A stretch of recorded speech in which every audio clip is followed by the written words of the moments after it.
Higati kiluo matek bolo telamai gamente meteder kedong luak maikin pajo mechao chunga chiluni kom mabala kabir marum wai West Nile piendong tika loke dogo pera maditwa doki malak me peny matika bin matek karman la bole ti yeliero matek kedong alugai kabir mokenem obiyar botin report man kije moken mapole tipiri tini yup melorange mochwin tini siadek nilwa dek ben medima pau yario emwaka alibare pirwa beach ento kongwa chakinen tipiri iwie madiro iwa ontieno matin.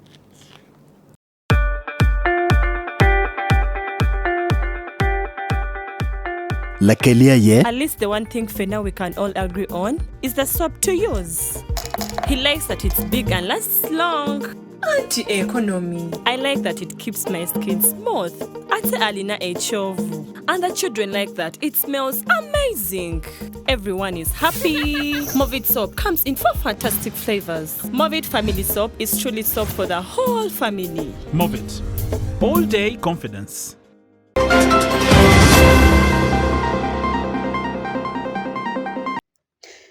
Luluen pelokom gwa kaber marum wa Uganda gitika luongo lotela gamente lotela mekin gang loremi dolo mechunga chel mekonyo anyuala Uganda chako keme kia duke malala mepiny kinyang kidira ngome kwodong yo manyen pien pero dong ti karman.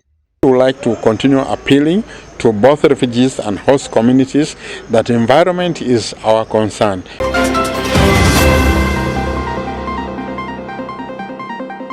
Kadong President Melo Tanzania Man Samia Hassan Suluhu owani mono nek mai Tanzania otimka kare piano gitike mier megwa gamente loyo tim palujemo idiomo timeni de pirbo ngwen mejemia pai mwagan eni enian mebolo kwikiding na rio mokenenge oberu jemo meniana dek. Na wakiingia njiani serikali kiona uandamanaji unakwenda pasipo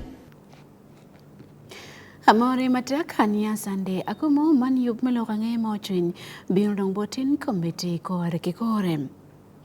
Down makiloro matek pelokom gwa kaber maru wako le gamente mete dero lotela mekin gang kidang lore medang lo bakilwak mekin pachi mechatit matek mekatiki yomo bukan dana ke mekia dugi malala mepeng mati bini karamane kidang mene ketole mikom gwa kaber maru waken jim ken mapigi tego piani mono alala mepeng tika bino matek and down magiti West Nile la bole liar kidong tuwa pinti matek kochwale e kaber man.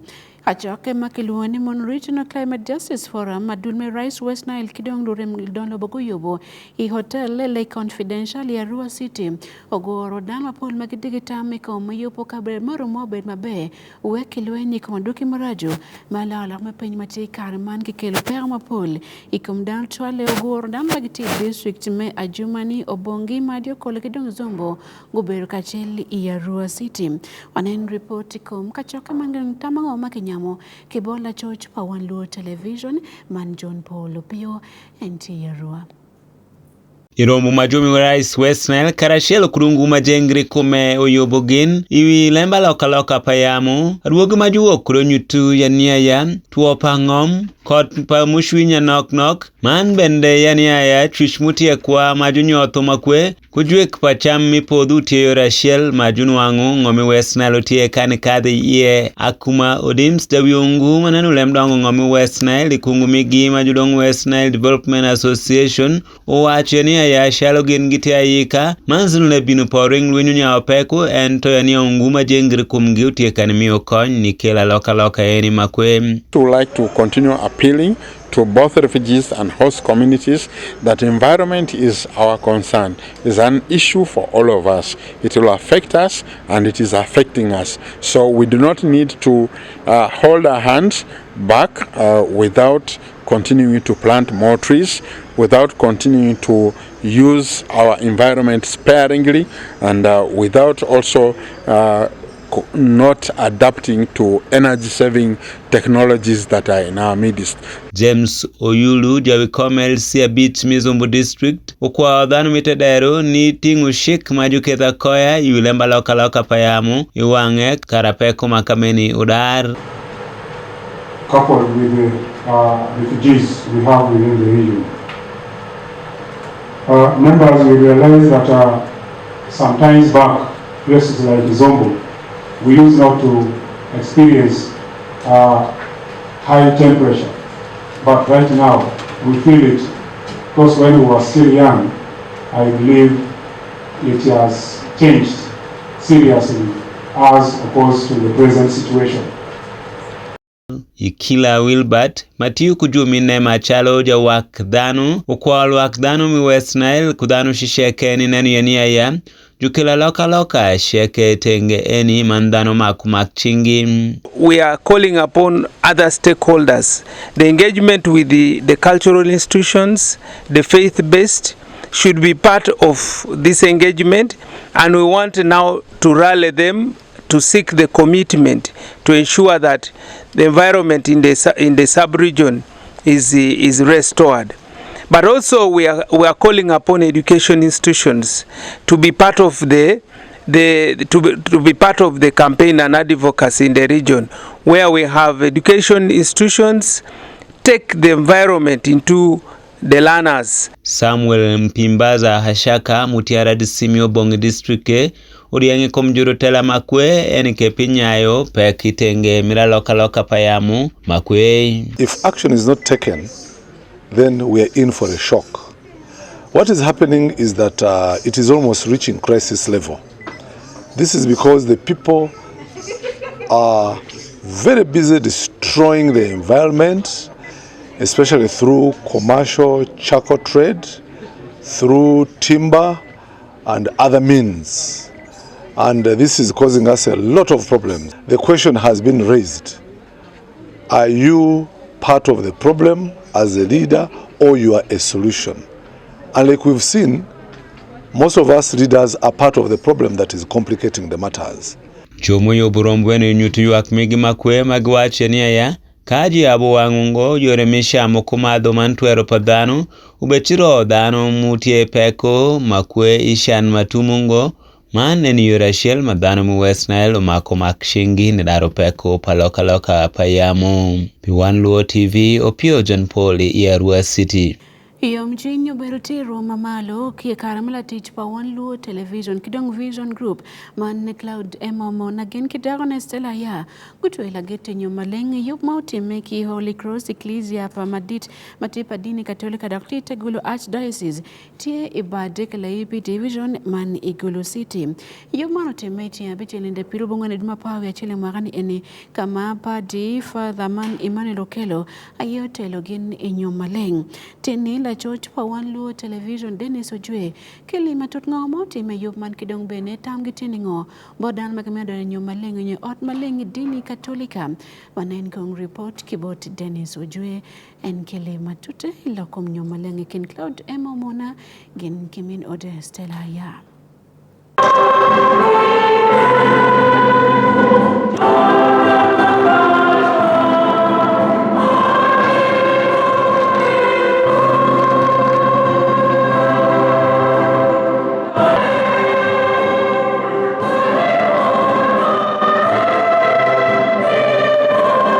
Inge Marama Roma Pa Wia Beach, Latich Achiel, Me Vision Group, Inema Me Wan Luo TV, Kulod Emma Omona, Mama Me Teke Mere, Tie Pierangwen Wia Bichel, La Chuejo Ye, Chi Utwe La Get Waro, Gien Ki Mien Ote, Tela Aya, Mama Me Teke Mere, Piera Dek Wia Abichel, La Diro Mona Kachel Ki, Stella Aya, Udo Ila Pen Machego, Mapari Upenyo Gikwere.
La chien omona ka chiel gen kistera bene gen gutieko kuonge mamegi inyim ruoth la chwech kadong ki ng'eye utelo lunyom mage aryo magen gorwako lagit ichingi manyuro ni gen dong gutieko donyo wako inyom manyien.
Lunyom maleng gen gukero lagit ki ng'e tieko meno gukero chingi I karatach manyuro ne gen dong gitieko ni nyome maleng.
bene pare uchiego en gen lo nyom magi ikit mamiro gen go bet kwere mendi gwako nyom maleng anda legi bisa man maleng kit makwana la kit ko yo pere i Yesu Kristo e mo ken pomba ripeta jore to yeme ko kit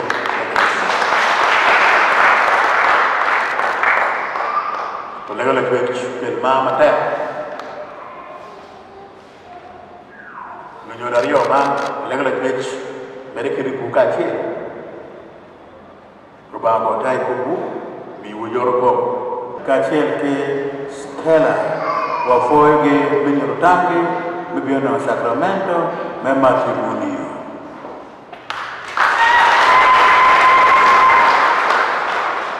wala gola kwe chugotane con bidujo wa foege no nyoro majari wa mage no nyoro pa Emmanuel kachel no nyoro pa stella roba come dugo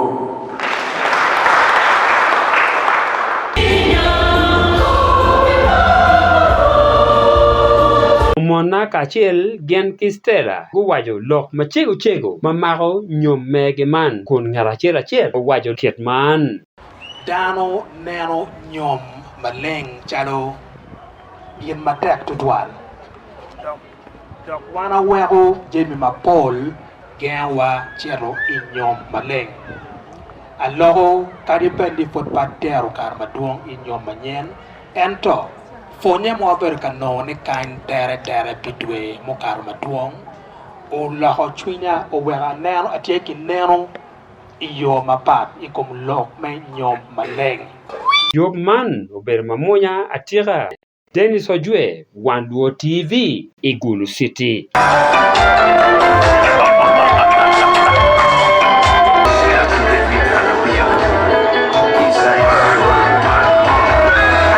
Foj madit bot la choch pa Wan Luo TV, Dennis Ojue pikelewa en lok meno matut.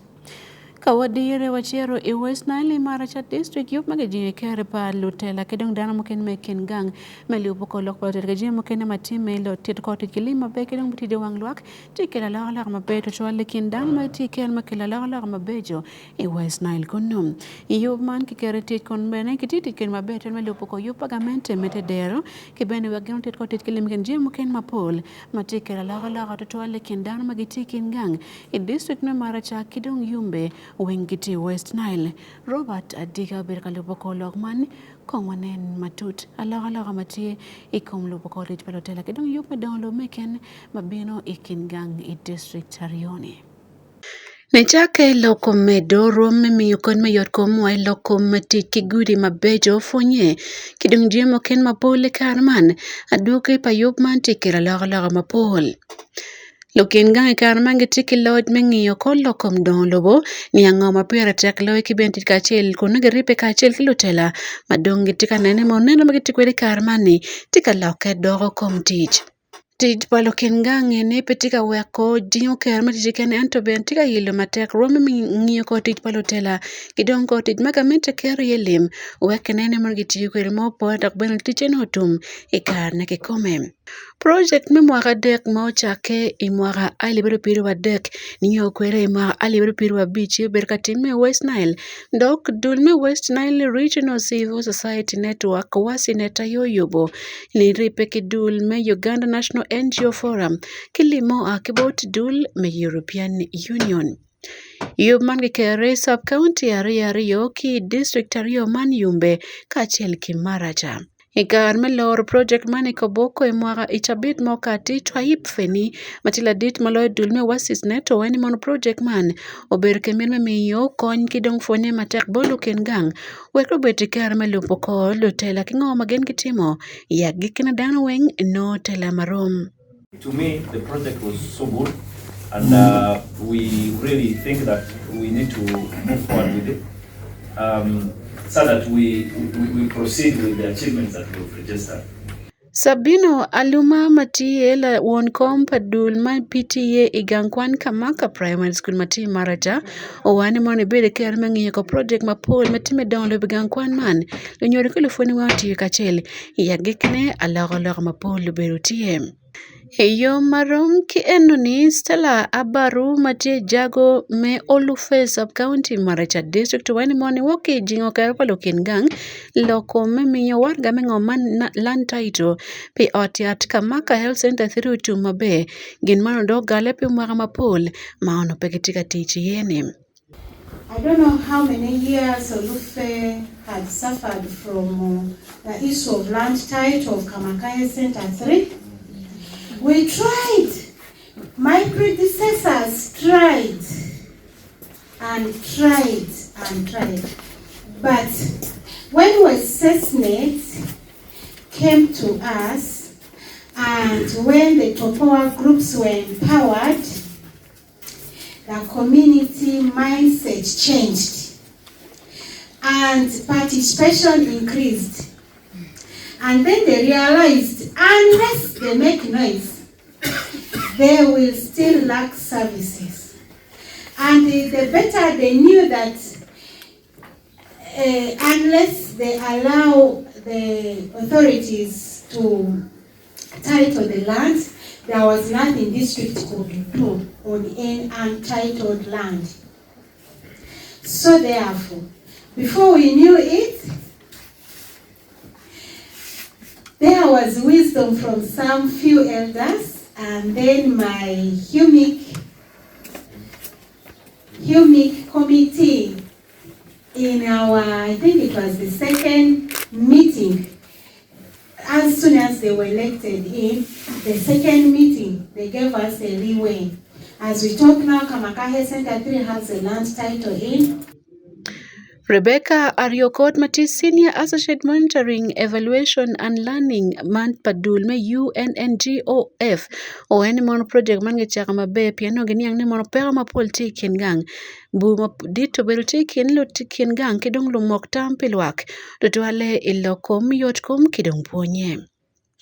The communities and decision makers in terms of governance, social accountability, and then in terms of also delivering the essential services, especially in health and education. So that was the problem at the beginning. So to work towards that, this project had its goal. And what was the goal of the project? It was to contribute to improve, wanted to increase the capacity of the communities and the civil society organizations to hold the government accountable, but also we wanted that to reflect in our governance and social accountability processes. Adit Maloyo Tijyotkum i district manager Dr. Paul Onzubo owani mwana duken tika nen mabede kare man karoliera mateka motele ma district RDC melobo ko jema Paul mapigi tego wadan mekin gang owani man mergiti kwere bene wa etelagamente wek gin maketman po oya gikine kin gang. As already said by someone, yes, we have created demands. But there are certain strategic decisions that are still gaps in our life. Because what we say here should feed into the national legislation. You remember my colleague from the education sector said we over-created demand, and as a result, people want more. Our district chairpersons and the other DCs are here. They are supposed to demand for resources, particularly the chairpersons, together with the MPs. They are supposed to demand for what proportion of the national budget should be spent in local governments. Project man obero botit padul me UNNGOF kidong watches net menene kikero lokom dolo mapol menongingi ye kotit mamakit man kuno ben kingiyo tit mape matipagamente wero bene nywako lok bero tekendo kingang kidong do diro magiti gamente metedero ikabero juju. Pe Wan Luo TV Kimaracha District Robert Adiga. Enil do apa medjemi apa we achel imwan enil jomeli chung peberu MP kidong do tela mo ken rome government mapengo cha bete ku yatie malepo ro cha mo akebot gankal man lokom lodgeman lokom ye lobo Uganda mandul maloye ilobun enim mano we ko dongen go cha bete ku yemo polata ya Rua City ki ya Rua Central Division la chuma megi Ronald Debo o yar campaign nenyo bete ku ine se la Rio tika wod dong bene wod ki wod me lockdown ma ken we ko bolwaten queen devotika chungla bon patano je kompati NRM olego ni modan ma pol go bolwaten qui we rechet ka chung pilwak ma ya Rua Central Division e ot moko cheke mwaka manyene eno ber ka lokilwak magiti junior quarters bije ma pol mane betim pilwak ka chera moko cheke melobo Uganda kama Emmanuel Ojoko beruti ye kono wanen ko ngatam wa kibo Ronald Debo kidong lok palokin gang ikom mir malo chunti kwer kan gen magen gimer ka bolotela ma chego chera moko chek melobo Uganda ikuima kibolo eneo do apau ya beach medemia chel imwaka alibario piario ya bichele.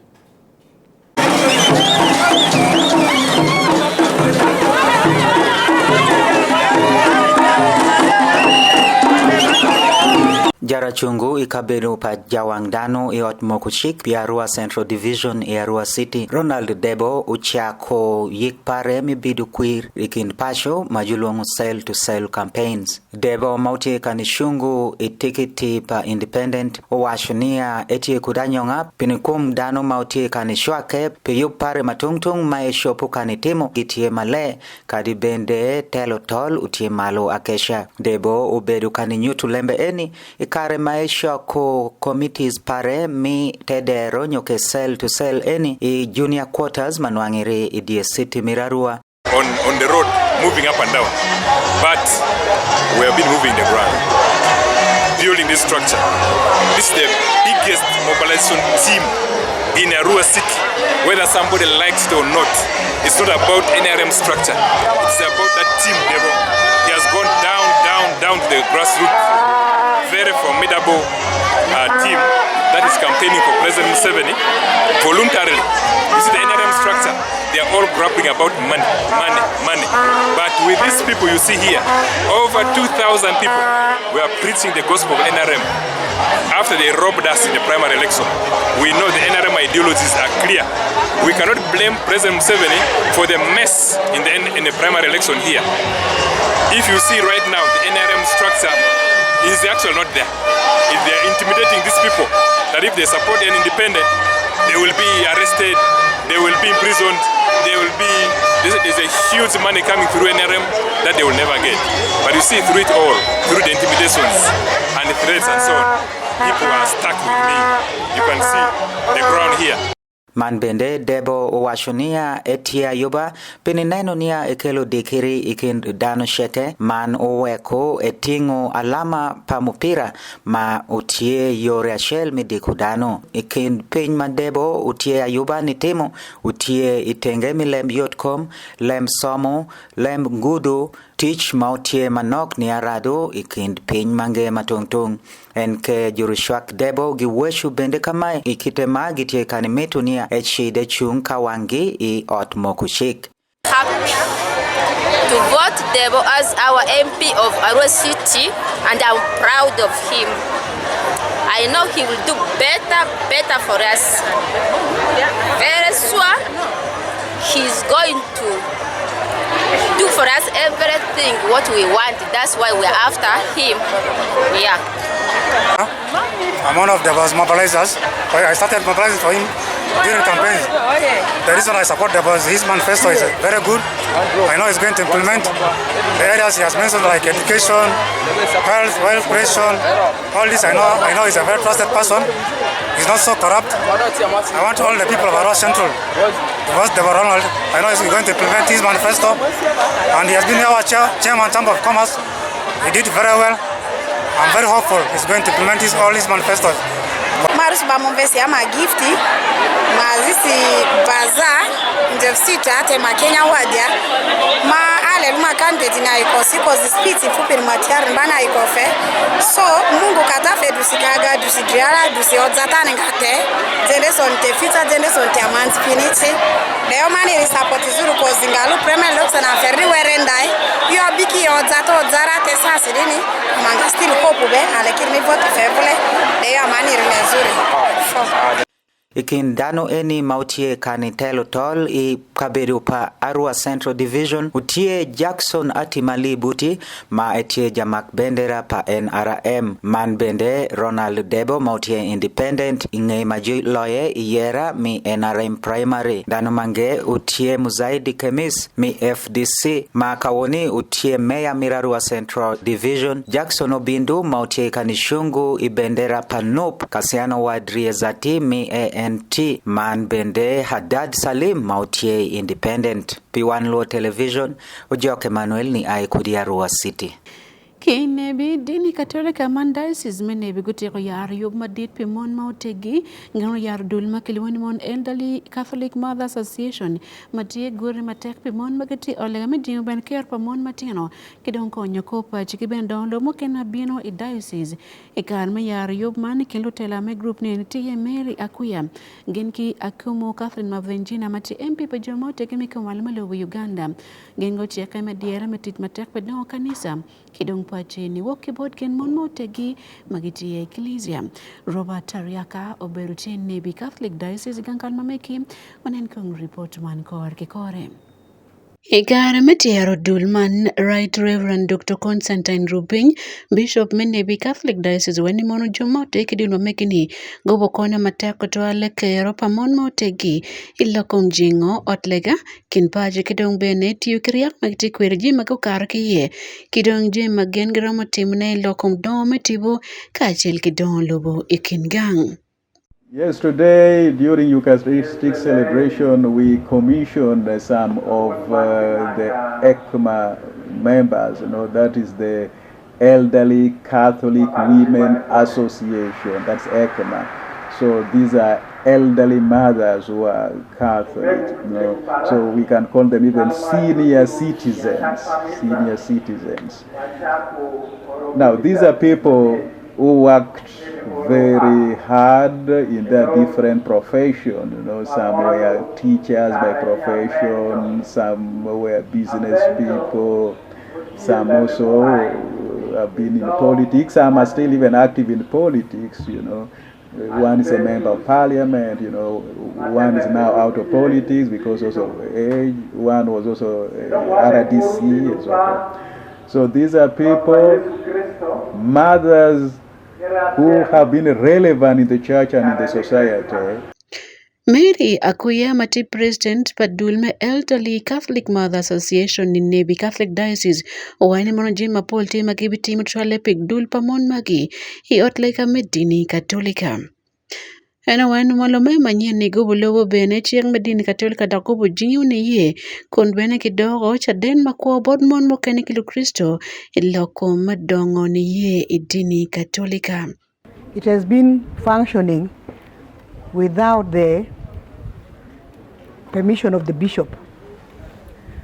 So we were advised that we should be commissioned by the bishop, and our constitution should also be legalized by his signature so that we become real lay apostolate members in the church. And I think from today that we have been commissioned, we are real lay apostolate of the church. And by the way, we have already been doing the church activities ever since it started. We are participating in church activities in different ways at different levels. We operate at Nebi Cathedral Parish, but when the diocesan activities come, we also participate. Akumu Catherine Mavenjina Mati MP Bijomo teki komal melobo Uganda mabel tila meo pa dulmano wani mono dulen tigin mapira takme dongono ye pa mon magati dini Katolika kidong bene mako chingi en ito melobo mechuin. Bishop, since there are so many organizations in the diocese, we should also involve our sister dioceses. We invited members of the Catholic Women's Association. We invited the president of the Legion of Mary. We invited the catechists. We invited so many leaders heading different organizations within the diocese because we believe that we are one family. And so we must combine forces in order for us to support the church to grow. If we don't support ourselves and if we are not united, we will forever be disunited. Dulman ne mon maromo gen pierde kuyario ego chako imwaka aliabrio kia beach ite Nebi Catholic Diocese Karacha dogde karmange tikilume makar gen 150 magochone enite dulni enne. Gen gabo mete bene kum dul mukene madung tichon idini Katolika kentie Catholic Women Association man monchua lay apostolate kidong Legion of Mary ekin mokene mapol magete idini Katolika ilobo Uganda kan. Pe Wan Luo television e yub melorange moching Robert Tariaka kin Nebi district. Ilong'ang'ea makar kama pat kilobo Uganda, President Milobo Tanzania man Mego Samia Suluhu Hassan owaini mono nek motime kuom loje mekar mebolo kuyini obero gen makakar piano pira tek megwoko gamente wek pekitu woro ni yake ching en jomepecho gamente kidung jongwene lokom tuera padan ko wani mon kineo dano makaro ali bachel inek motime kinimina deke kening e bolo kuyi motime inde biro bongwen me jemia pa imwakan en gin wani mon kuyi man ke kwalo ento Mego Samia wani ena ye kar kuiman ki percent makaro piara bongwen kolom wache ki report ma wabiro doge tini pin e yub melorang'e mochun kongwanen kambete kore kikore. Igara matikalo ki Mego Samia Hassan Suluhu owani mon kero magiti kwene benaripe nyorwat kegen mantika teme chawa meno pen pingen do doko ge ribi dan mantika bini kum lugwa kuch wano kuch guti yugi peko kinyoki teko mateko twal okelo to padano mokenene. Waandamanaji wengi wanaingia njiani na wakiingia njiani, serikali ikiona uandamanaji unakwenda pasipo, wanaweka nguvu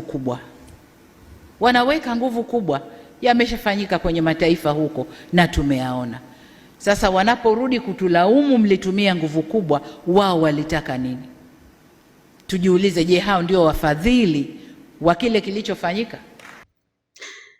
Mego Hassan oberka Loki Dar es Salaam ilobo Tanzania.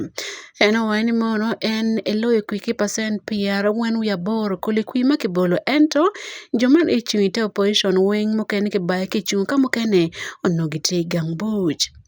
Gament ne niyo watin foot pa yaw mawel dana di magoto i rujuman ento report mapol te wani mono komlili mokene peke dwaka bolo pachigi niyo watini. Anywale Tanzania ndako chako luo pe jamo kene magien weni ubutime ineldwa bungwen mejemia pao yario. Hasa na uchaya mateko chwali European Union pe bolo kuigi chabit mokate mebaya waro dul nyukine miyo konbo Tanzania pe timgero mautime eni dwe maukaro chani. Ene wadin belo chumo opposition pe geogen chumo ente mokene no kukwero wadonye kui man ka mokene pe ubere kero metimne pe ngi atino pe kibikaro kui makibolo pe yero president ilobo Tanzania. Pati madit pecho agamente ilobo Tanzania Chadema kukwero kero chingi ikoma penchik me bolo kui man electoral code of conduct mwagani enikilok ni mono omiano ikela laga yeka weke nene mono bolo kui obed mabe kidon debati tuwelo pedano weng peta kikwalwa kitmoti mekwere imwake mapol mobere katimani. Atelami Chadema Tundu Lissu kimago en kalatien kimoro koro metemo tor gamente wiye pod nyokoro maromo kelo pod meto kacheki noni utimo balmana dam. Pati mabene pecho agamen kitiko akumloji mogitika bito kui dak bene karme bito kui man kiber kamako dan mapol kinego bendan mapol karme kui mo berutine pol yo berutie ikom dana mako beru kachaya dani woki social media mapege mar gamente matiloch manne chama cha mapinduzi pati matie pa President Mego Samia Hassan Suluhu. Pe Wan Luo television e yup melorang'e mochwiny ania Sunday Akumu.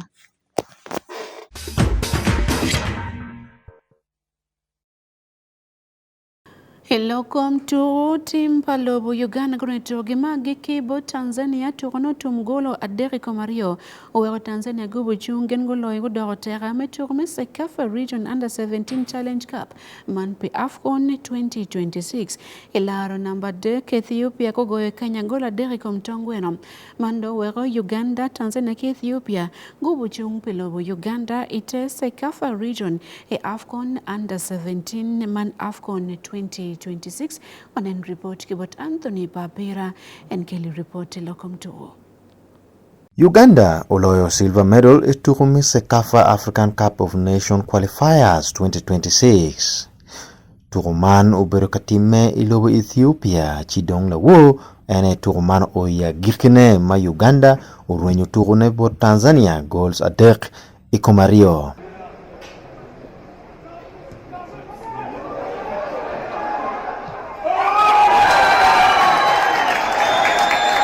Tanzania ki Uganda kono ituruman guberi guruba chiel ento Tanzania badaka ye ugo Uganda golario ikomachiel.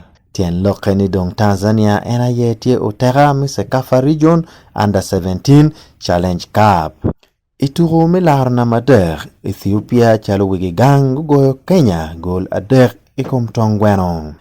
Man dong tien lokeni Uganda, Tanzania ki Ethiopia ena ye gibuchung pe Sekafa Region iturumi African Cup of Nations palotien mamwaki pe kara para bero e mwakali bario ke pirwa bichel mabutime ki ilobo Morocco. Anthony Papera pe Wan Luo TV. Lokom turumo kenetini Commissioner Manalokom Yogokom Man Physical Education and Sports Reverend Canon Dr. Duncan Smugumia Oyarete team palo Uganda makubichiaru katuruman ISF World School Volleyball mawutime ilubu China man kono berutu mapira tak malo Uganda bichiaru kachungye man volleyball mawutime ikine man turupa under 15 pagain kwan senior lotelo matino mamagi football ya karo apau ya beach wajieki report in Common Committee. Wot palutino kwan magituro volleyball mago chaka par bidoko repenyi dikatemni wokibo dul men National Secondary Sports Association man dul madoro lokom turo dilo man turo pagay kwan senior kiloni Uganda Secondary Schools Sports Association man USSSAU machek Dr. Kiti Mario magawichero iturume ISF World School Under 15 Volleyball Championship. Piemano butime ishanglu piara ilobo China ikinindwa ngwen yokinenda pau ya dek mijuma pau ya rio imwagani ene. Chero ipieman nyuro ker palobo Uganda me piem kibene berutie irome wilobo. I was today here to officiate on the flag off ceremony for our teams going to represent us in international championships. One in international school sports in China, and this is in a team from International Schools of Uganda and a team from Mengo SS. These are girls going to participate in under 14 volleyball, and we want to thank God for them. We have given them that they go and participate. Uganda has participated well before in these tournaments, and Uganda is the #1 in as far as participation in international schools is concerned. And in performance, Uganda is among the top. And this one they are going to play in China from 4th up to 14th. And we are represented by 2 girls teams. And I would like to say that Uganda is one of the top teams now, contenders from Africa, that they are expected to win this championship. Imwagani ni piem mano time gochwalo bene dul mano chwalo tim mapolo chwal piem irome bilobo. Idweme achele gochero man iltuome Boni Consili Second Girls Vocational School gochero koni piem Mekaf Girls Integrated Football Tournament man gift motime Tanzania. Tim mokene ben mapol guchero isebia ituro mokene me ISF Under 15 Games. St. Mary's Chitende kidong St. Noah Girls guchung pelobo Uganda ipiem Mekaf Africa Schools Football Championship kidong bene budo SS kitimo ken makayerga yer guchere Algeria pituro me Anoka Games. Kare bene mon ko berutie piem man gen ko nyoro bene kero me berutie piem Roma malo ki bene nyurni uber ko berutie kero mengiu kituro Roma wilobo. Eturo matika bino eni Uganda joma wuchung pegintie Mengo Senior Secondary School, Akons International School, Kidong International School of Uganda mawengitie piem ni eni. Team Mario eni man Mengo SS kidong team ISU kaimerke Akons go wuchung medoro team achel pelowo Uganda. Man bobere ker manyot bene ker matak palo Uganda berutie Roma tur mamworo Roma pol ma opat mago berie marane en berutie magiki kadong men gekoro charo tur mokene mwaka tur matika biyone mwaka manyen alibario Pierre ya Bichel. Pe Wan Luo Television ania Sunday Akumu.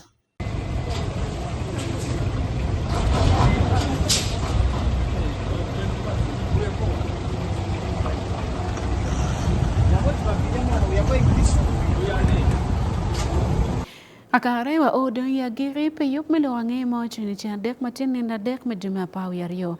Ania Sunday Akumu wipo will lopo Wan Luo TV social media wati Facebook, YouTube, TikTok kidong X wen kinying le Wan Luo TV wati kin kachele kare duju meke linget mo chuni kidong galawang irom mamalo yup mo kene chikabino committee.